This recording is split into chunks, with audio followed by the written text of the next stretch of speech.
then again, siyempre, kasama rin dyan ang politika. Dahil yung unit team ay hindi na unified. Kaya yung solido na koalisyon between the Duterte and the Marcoses ay hindi na ganun kasolido. So siyempre, yan ay nakadagdag doon sa desisyon ng Presidente na seriously pag-aralan yung pagpasok ng ICC sa ating bansa. Definitely, no? Hindi naman siguro tayo naive para isipin na walang politika dito. Pero mas malakas na batayan ay yung usapin ng international law. Yung ating obligation sa treaty na pinirmahan natin at obligado tayong sundin bilang isang bansa.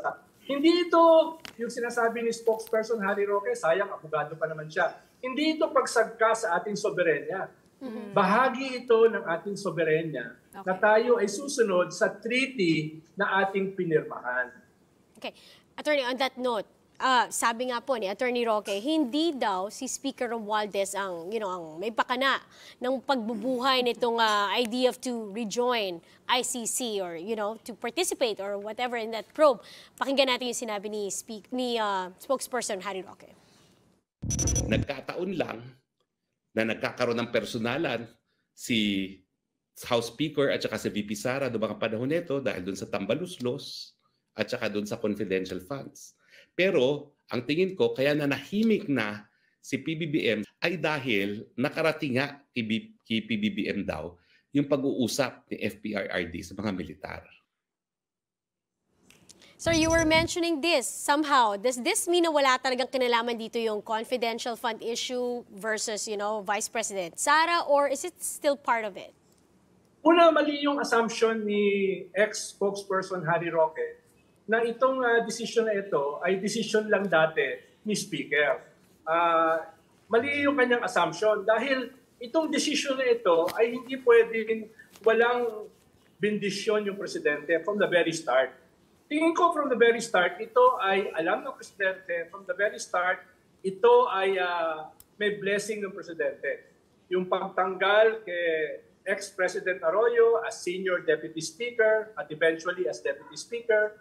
Yung pagtanggal ng daang-daang milyon na intelligence at saka confidential fund kay Vice President Sara Duterte. Itong pag-aaral sa pagpasok ng ICC at pagbabalik sa ICC. At tingin ko from the very start ay mali yung assumption ni spokesperson Harry Roque. Napaka-narrow ng kanyang assumption na ito ay si Speaker Martin Romualdez lang. Kaya kinokorek niya yung sarili niya at this point. Pero from the start, medyo mali yung kanyang assumption. Ang tingin ko, hindi pwedeng nangyari lahat ito nang hindi alam ng Presidente, nang walang blessing ng Presidente.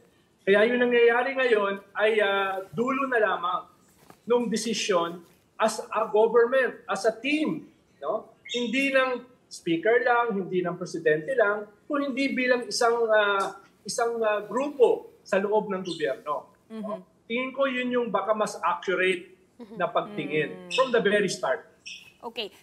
Speaking of which, let's shift from the ICC situation to the politics that's going on. As you mentioned, the UNITEAM is still existing ba or not? Is that dismantling in your opinion? And just in a scenario that full-blown Marcos versus Duterte yung scenario, what would be the impact on the economic landscape, on the political landscape?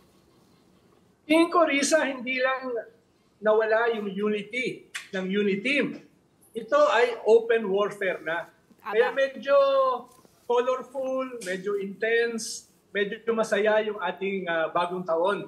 Hindi lang mapuputukan yung mga fireworks. Ang tingin ko, after ng New Year, ay makikita natin yung open warfare.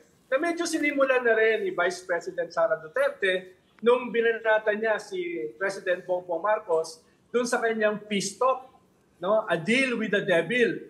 Parang sinasabi ni Vice President Sara Duterte, medyo aliado na ng demonyo si President Bongbong Marcos dahil nakikipag-deal siya sa demonyo. No? Tingin ko ito yung start ng open warfare.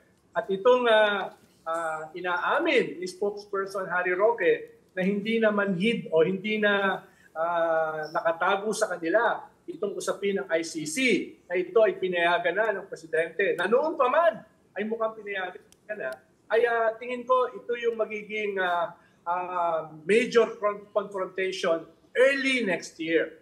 At ito ay open warfare na. In a sense, this could be an existential issue between the two camps, the Marcoses and the Duterte. Existential para sa Duterte dahil kung matuloy yung pagpasok at pag-implement ng international warrant ng ICC sometime next year, possibly sa second quarter next year, ay mawawala na yung kanilang political future, no? Madudurog na sila ng gusto unless pagmamigrate sila sa China, no?